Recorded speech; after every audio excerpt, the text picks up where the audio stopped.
أعوذ بالله من الشيطان الرجيم. بسم الله الرحمن الرحيم. ثم أتبع سببا حتى إذا بلغ مطلع الشمس وجدها تطلع على قوم لم نجعل لهم من دونها سترا كذلك وقد أحطنا بما لديه خبرا ثم أتبع سببا حتى إذا بلغ بين السدين وجد من دونهما قوما لا يكادون يفقهون قولا قالوا يا ذا القرنين إن يأجوج ومأجوج مفسدون في الأرض فهل نجعل لك خرجا على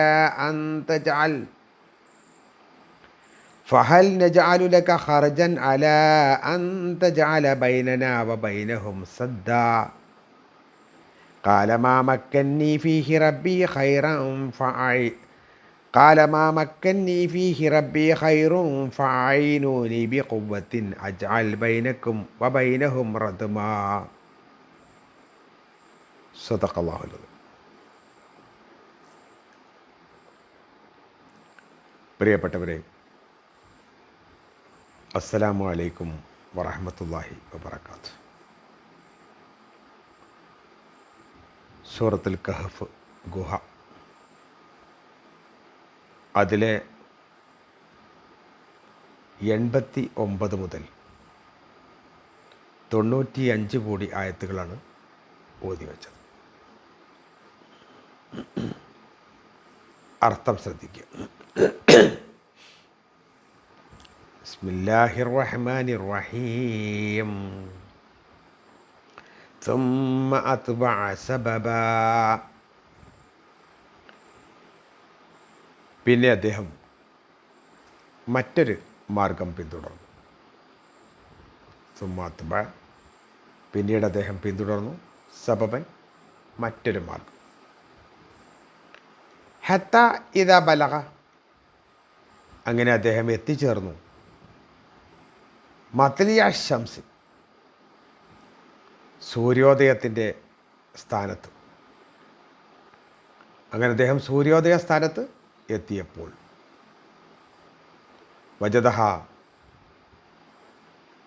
അവിടെ അദ്ദേഹം കണ്ടു, തത്ലു അലാ ഖൗമിൻ, സൂര്യൻ ഒരു ജനതയ്ക്ക് മേൽ ഉദിച്ചുയരുന്നത്. ഒരു ജനതയ്ക്ക് മേൽ സൂര്യൻ ഉദിച്ചുയരുന്നത് അദ്ദേഹം കണ്ടു.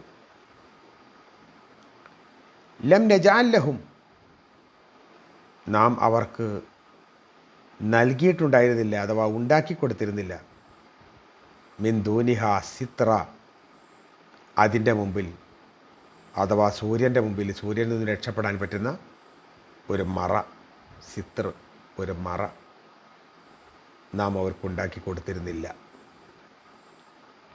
കദാലിക, അപ്രകാരം, വഖദ് അഹത്തുന, നാം അദ്ദേഹത്തെ അറിഞ്ഞിട്ടുണ്ടായിരുന്നു, പൂർണ്ണമായി നാം അദ്ദേഹത്തെ അറിഞ്ഞിട്ടുണ്ടായിരുന്നു.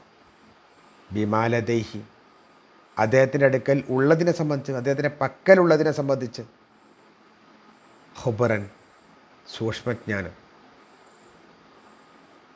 അദ്ദേഹത്തിൻ്റെ പക്കലുള്ള എന്തൊക്കെയുണ്ടോ അതിനെ സംബന്ധിച്ച് സൂക്ഷ്മജ്ഞാനം കൊണ്ട് നാം പൂർണ്ണമായി മനസ്സിലാക്കിയിട്ടുണ്ടായിരുന്നു, അറിഞ്ഞിട്ടുണ്ടായിരുന്നു.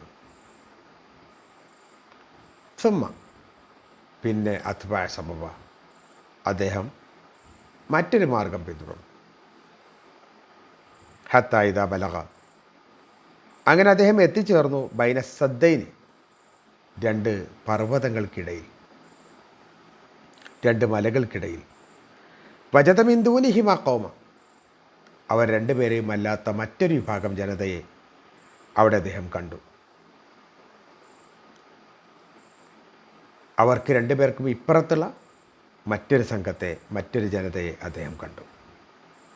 ലാ യക്കാദൂന യഫ്ഖഹൂന ഖൗല, അവർക്ക് കാര്യങ്ങൾ, അവർക്ക് വാക്കുകൾ മനസ്സിലാക്കാനുള്ള കഴിവുണ്ടായിരുന്നില്ല. അഥവാ പറയുന്നത് അവർക്ക് മനസ്സിലാക്കാൻ സാധിക്കുമായിരുന്നില്ല. കാലു, അവർ പറഞ്ഞു, യാ ദുൽഖർനൈൻ, ഓ ദുൽഖർനൈൻ, ഇന്ന യൗജൂജ മൗജൂജ, തീർച്ചയായും യൗജൂജും മൗജൂജും മുഫ്സിദൂന ഫിൽ അർദ്, രാജ്യത്ത് കുഴപ്പമുണ്ടാക്കുന്നുണ്ട്.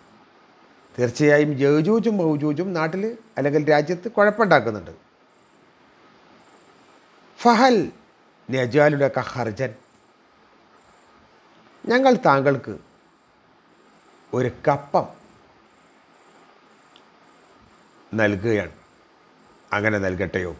വഹൽ നജാലക്ക, ഞങ്ങൾ താങ്കൾക്ക് നൽകട്ടെയോ? ഖർജൻ, ഒരു നിശ്ചിത വിഹിതം ധനം അഥവാ കപ്പം. അലാൻ തജ് അല, താങ്കൾ ഞങ്ങൾക്കുണ്ടാക്കിത്തരും എന്ന വ്യവസ്ഥയിൽ ബൈനനാവ ബൈനഹും, ഞങ്ങൾക്കും അവർക്കുമിടയിൽ സദ്ദൻ, ഒരു നല്ലൊരു മതിൽക്കെട്ട്, ഉറപ്പുള്ള ഒരു മതിൽക്കെട്ട്, ഞങ്ങൾക്കും ഈ പറഞ്ഞ യൗജൂജ് മൗജൂദിനും ഇടയിൽ ഒരു ശക്തമായ മതിൽക്കെട്ട് ഉണ്ടാക്കിത്തരാം എന്ന വ്യവസ്ഥയിൽ ഞങ്ങളിൽ നിന്ന് നിങ്ങളൊരു കപ്പം സ്വീകരിക്കുമോ എന്ന് അവർ ചോദിക്കണം. കാല, അപ്പോൾ ദുൽഖർനൈനി പറഞ്ഞു, മാ മക്കന്നി ഫീഹി റബ്ബി, എനിക്കെൻ്റെ രക്ഷിതാവ് ഉണ്ടാക്കി തന്നത്, എനിക്കെൻ്റെ രക്ഷിതാവ് അധീനപ്പെടുത്തി തന്നത് ഖൈറുൻ, എത്രയോ നല്ലതാണ്, ഇതിനേക്കാൾ എത്രയോ മെച്ചപ്പെട്ടതാണ്, നിങ്ങൾ നൽകാമെന്ന ഓഫറിനേക്കാളൊക്കെ എത്രയോ മുകളിലാണ്. ഫഅയ്നുനി, എന്നാൽ നിങ്ങൾ എന്നെ സഹായിക്കണം, ബിഖുവ്വത്തിൻ, ശക്തി കൊണ്ട് അഥവാ ആൾബലം കൊണ്ട്, നിങ്ങൾ ആൾബലം കൊണ്ട് എന്നെ സഹായിക്കണം. അജാൽ, ഞാൻ ഉണ്ടാക്കിത്തരാം, ബൈനക്കും വബൈനഹും, നിങ്ങൾക്കും അവർക്കുമിടയിൽ റദമൻ, ഒരു ബലവത്തായ ശക്തിയുള്ള ഒരു മതിൽക്കെട്ട്, ഞാൻ നിങ്ങൾക്കും അവർക്കുമിടയിൽ ശക്തിയായ ഒരു മതിൽക്കെട്ട് ഉണ്ടാക്കിത്തരാം.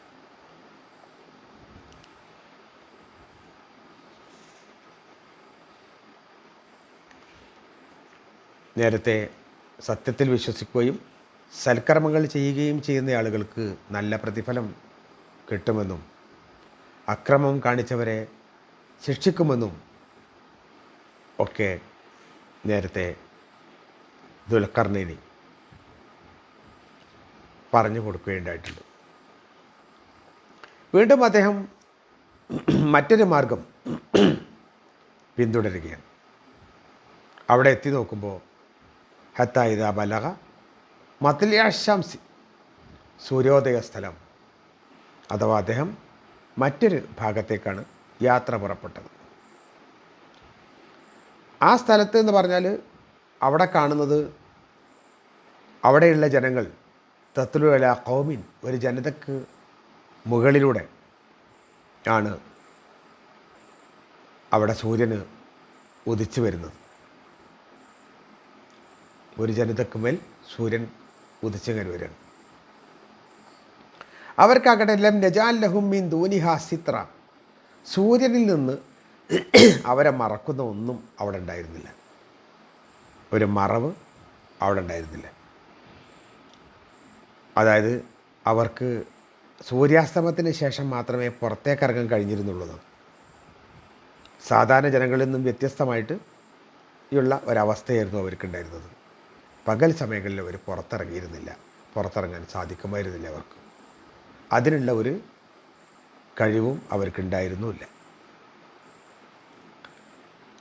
മറ്റൊരു വിശദീകരണം പറഞ്ഞിട്ടുള്ളത്, അവർ വസ്ത്രങ്ങൾ ഉണ്ടായിരുന്നില്ല, വസ്ത്രധാരണ അവർക്കുണ്ടായിരുന്നില്ല, മൃഗങ്ങളെപ്പോലെ നഗ്നരായിട്ട് നടന്നിരുന്നു. അതുകൊണ്ട് അവർക്ക് വെയിൽ ഭയങ്കര പ്രശ്നമായിരുന്നു, സൂര്യപ്രകാശം അവർക്ക് വലിയ വിഷയമായിരുന്നു. ഏതായാലും അങ്ങനത്തെ ഒരു സമൂഹത്തിൻ്റെ അടുത്ത് അദ്ദേഹം ചെല്ലുകയുണ്ടായി. കദാലിക വഖദഹതുന ബിമാ ലദൈഹി ഖുബ്റ, അദ്ദേഹത്തിന് നാം എന്തൊക്കെ നൽകിയിട്ടുണ്ടോ എന്നതിനെ സംബന്ധിച്ച് സൂക്ഷ്മജ്ഞാനം കൊണ്ട് നാം പൂർണ്ണമായിട്ട് അറിഞ്ഞിട്ടുണ്ട് താനും. അപ്പോൾ അദ്ദേഹത്തിന് എന്തൊക്കെ അവർക്ക് ചെയ്തു കൊടുക്കാൻ കഴിയും എന്നതിനെ സംബന്ധിച്ചുള്ള ശരിയായ ധാരണ അള്ളാഹുവിനുണ്ട് എന്നർത്ഥം. ഏതായാലും വീണ്ടും സുമ്മാത്തബാസവ പിന്നെയും അദ്ദേഹം മറ്റൊരു സ്ഥലത്തേക്ക്, മറ്റൊരു മാർഗത്തിലേക്ക് അദ്ദേഹം പിന്തുടർന്നു പോയി. ഹത്തായിദ ബലഗബൈന സദ്ദൈൻ, രണ്ട് പർവ്വതങ്ങൾക്കിടയിലുള്ള അവിടെയാണ് അദ്ദേഹം എത്തിയത്. വജദ മിൻ ദൂനിഹിമ ഖൗമ, ഇവർ രണ്ടുപേരുമല്ലാത്ത അല്ലെങ്കിൽ ഇവർക്കപ്പുറത്തുള്ള ഒരു വിഭാഗത്തെയാണ് അവിടെ അദ്ദേഹം കണ്ടത്. ലാ യകാദൂന യഫ്ഖഹൂന ഖൗല, കൗല് വാക്കുകൾ മനസ്സിലാക്കാനുള്ള ത്രാണിയില്ലാത്ത ഒരു വിഭാഗമായിരുന്നു അവർ. അതായത് ഈ ആളുകൾ, ആ ജനങ്ങളെന്ന് പറഞ്ഞാൽ വാക്കുകൾ ഗ്രഹിക്കാനുള്ള കഴിവില്ല. ഈ സ്ഥലം ഏതാണ് എന്നുള്ളതിൽ അഭിപ്രായ വ്യത്യാസമൊക്കെ ഉണ്ട്. ഒരു വിഭാഗം ആളുകൾ പറയുന്നത് രണ്ട് പർവ്വതങ്ങളെ സ്ഥാനം എന്ന് പറഞ്ഞാൽ ഭൂമിയുടെ വടക്ക് ഭാഗത്താണെന്നും അസർബൈജാൻ്റെയും അർമീനിയയുടെയും ഒക്കെ ഇടയിലാണ് എന്നൊക്കെ പറഞ്ഞിട്ടുണ്ട്. ചില ആൾക്കാരെങ്കിലും തുർക്കിസ്ഥാനിലാണ് എന്നും പറഞ്ഞിട്ടുണ്ട്. ഏതായാലും ആ പർവ്വതങ്ങൾക്കിടയിലുള്ള ആ വിഭാഗം എന്ന് പറഞ്ഞാൽ വാക്കുകൾ ഗ്രഹിക്കാൻ കഴിവില്ല. ആംഗ്യ ഭാഷയാണ് അധികവും. വിശദീകരണങ്ങൾ നൽകുമ്പോൾ അവർക്ക് ചില കാര്യങ്ങളൊക്കെ ആംഗ്യത്തിലൂടെ വിശദീകരണം നൽകുമ്പോൾ ചിലതൊക്കെ മനസ്സിലാവും. അവർക്ക് അവരുടെ ഭാഷ മാത്രമേ അറിഞ്ഞിരുന്നുള്ളൂ. ദുൽഖർനൈനിയുടെ ഭാഷയും അവർക്ക് വശമില്ലായിരുന്നു. അതുകൊണ്ട് അദ്ദേഹത്തെ അവർക്ക് കാര്യം ഗ്രഹിപ്പിക്കാൻ ആ നിലക്ക് അവർ കൃത്യമായി അവരെന്താ പറയുന്നത് എന്നുള്ളത് വ്യക്തമായിട്ട് ദുൽഖർനൈനിക്ക് മനസ്സിലാക്കി കൊടുക്കാൻ അവർക്ക് സാധിച്ചിരുന്നില്ല. പിന്നെ യജൂജ് മൗജൂജ് അവർ പറഞ്ഞ വാക്കതാണ്, കാലു യാ ദുൽഖർനൈനി എന്നെ യജൂജ മൗജൂജ മുഫ്സിദിനെ പറ്റാം. യജൂജും മൗജൂജും ഇവിടെ ജനങ്ങൾക്കിടയിൽ ഈ നാട്ടിൽ കുഴപ്പമുണ്ടാക്കുന്നുണ്ട്. യജൂജ് മൗജൂജ് എന്ന് പറഞ്ഞ അറബി പദങ്ങളാണ്. ഇവർ രണ്ട് വിഭാഗവും തുർക്കി വംശജരാണ് എന്നും യജൂജ് മാത്രം തുർക്കി വംശജരാണ് എന്നും മൗജൂജ് ദലംജീൽ വംശത്തിൽപ്പെട്ടവരാണ് എന്നുമൊക്കെ അഭിപ്രായങ്ങളുണ്ട്. ഏതായാലും ചെറിയ മനുഷ്യന്മാരാണ്, കുള്ളന്മാരാണ് എന്നാണ് കൂടുതൽ ആളുകളും ഇവരെ സംബന്ധിച്ച് പറഞ്ഞിട്ടുള്ളത്. വലിയ നീളമൊന്നുമില്ലാത്ത ഒരു വിഭാഗം ആളുകളാണ്. അപ്പോൾ എന്നിരുന്നാലും അവർ ഭൂമിയിൽ കുഴപ്പമുണ്ടാക്കുന്നതാണ് പല അഭിപ്രായങ്ങൾ അതിനെ സംബന്ധിച്ചിട്ടുണ്ട്. ഏതായാലും മറ്റൊരു ശക്തമായൊരു വിഭാഗം പറയുന്നത് മനുഷ്യരെ കൊന്ന് തിന്നുന്ന വിഭാഗമായിരുന്നു എന്നാണ്. നാട്ടിലിറങ്ങിയിട്ട് കുഴപ്പമുണ്ടാക്കുക, പച്ചപ്പുല്ലുകൾ തിന്നുക, ചെടികൾ നശിപ്പിക്കുക, അതേപോലെ തന്നെ ഇവരെ മനുഷ്യരെ തന്നെ കൊന്നു തിന്നുക. പിന്നെ അപ്പോൾ അങ്ങനെയുള്ള ഒരു വിഭാഗം ആളുകൾ അവരിൽ നിന്ന് രക്ഷപ്പെടാൻ വേണ്ടിയിട്ടാണ് അദ്ദേഹത്തിൻ്റെ ഹർജ് കൊടുക്കുക എന്ന് പറയുന്നത്. ഹർജ് എന്ന് പറഞ്ഞാൽ രാജാക്കന്മാർക്ക് സാധാരണ ജനങ്ങൾ ഉപദ്രവമില്ലാതിരിക്കാൻ വേണ്ടി കൊടുക്കുന്ന ധനമാണ്. അതിന് കപ്പം എന്ന് പറയും. ആ രൂപത്തിൽ കപ്പം തന്നുകൊണ്ട് നിങ്ങൾ സഹായിക്കണം, ഞങ്ങൾക്കൊരു മതിലുണ്ടാക്കി തരണം, കാരണം വേറെ വഴിയൊന്നും ഞങ്ങൾക്കില്ല എന്ന് പറഞ്ഞുകൊണ്ട് അദ്ദേഹത്തെ സമീപിക്കുകയായിരുന്നു ആ നാട്ടുകാർ ചെയ്തിരുന്നത് എന്നർത്ഥം. ഫഹൽ നജഅലക ഹർജൻ അലാ അൻ തജഅല ബൈനനാ വബൈനഹും സദ്ദ, ഞങ്ങൾക്കും അവർക്കും ഇടയിൽ നിങ്ങളൊരു നല്ല കനമുള്ള നല്ല ഉറപ്പുള്ള ഒരു ഭിത്തി ഉണ്ടാക്കി തരാമെന്ന വ്യവസ്ഥയിൽ ഞങ്ങളോട് ഒരു സമ്മാനമായിട്ട് കുറച്ച് പൈസ നിങ്ങൾ വാങ്ങണം എന്ന് പറയുകയാണ്. അപ്പോൾ അദ്ദേഹം പറഞ്ഞ മറുപടി വളരെ നല്ല നിലക്കാണ്. അദ്ദേഹം പറഞ്ഞു, കലയാ മാ മക്കന്നി ഫീഹി റബ്ബി ഖൈറുൻ, നിങ്ങളെനിക്ക് നൽകാമെന്ന് പറഞ്ഞതിനേക്കാളൊക്കെ എത്രയോ നല്ല ഒരുപാട് മേന്മകൾ എനിക്കെൻ്റെ രക്ഷിതാവ് നൽകിയിട്ടുണ്ട്. ഒരുപാട് സംഗതികൾ എനിക്ക് റബ്ബ് അധീനപ്പെടുത്തി തന്നിട്ടുണ്ട്. അപ്പോൾ അതൊന്നും എനിക്ക് വേണ്ട, നിങ്ങളുടെ ധനമൊന്നും വേണ്ട, കപ്പമൊന്നും വേണ്ട. അതേസമയം ആൾബലം, കുറച്ച് ആളുകൾ എന്നെ സഹായിക്കാൻ വേണം, എന്നാലേ നമുക്ക് ഈ പറഞ്ഞ ഫൈനുനി ബി ഖുവ്വത്തിൻ, നിങ്ങൾ ശക്തി കൊണ്ട് എന്നെ സഹായിക്കണം, ആൾബലം കൊണ്ട് സഹായിക്കണം. അപ്പം ഞാൻ അജാൽ ബൈനക്കും ബൈനഹും റദ്മ, ഞാൻ നിങ്ങൾക്കും അവർക്കും ഇടയിലായിട്ട് ഒരു മതിൽ, നല്ല ശക്തിയുള്ള ബലവത്തായ ഒരു മതിൽ ഞാൻ ഉണ്ടാക്കി തരാം എന്ന് പറയുകയാണ്. അങ്ങനെ അദ്ദേഹം അവരുടെ സമ്പത്തും കഴിവൊന്നും വാങ്ങാതെ തന്നെ, അവരുടെ കപ്പമൊന്നും വാങ്ങാതെ തന്നെ അവർക്ക് അദ്ദേഹം നല്ല ഒരു മതിൽക്കെട്ട് അവർക്കുണ്ടാക്കി കൊടുത്തു.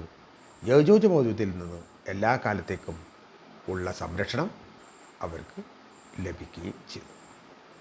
ഇങ്ങനെ കാര്യങ്ങൾ ബോധ്യപ്പെടാനും മനസ്സിലാക്കാനും ശ്രമിക്കുക. റബ്ബ് സുബ്ഹാനഹു വ തആല നമ്മെ സഹായിക്കട്ടെ. വാഖിറു ദഅവാനാ അൽഹംദുലില്ലാഹി റബ്ബിൽ ആലമീൻ. അസ്സലാമു അലൈക്കും വറഹ്മത്തുള്ളാഹി വബറകാതുഹു.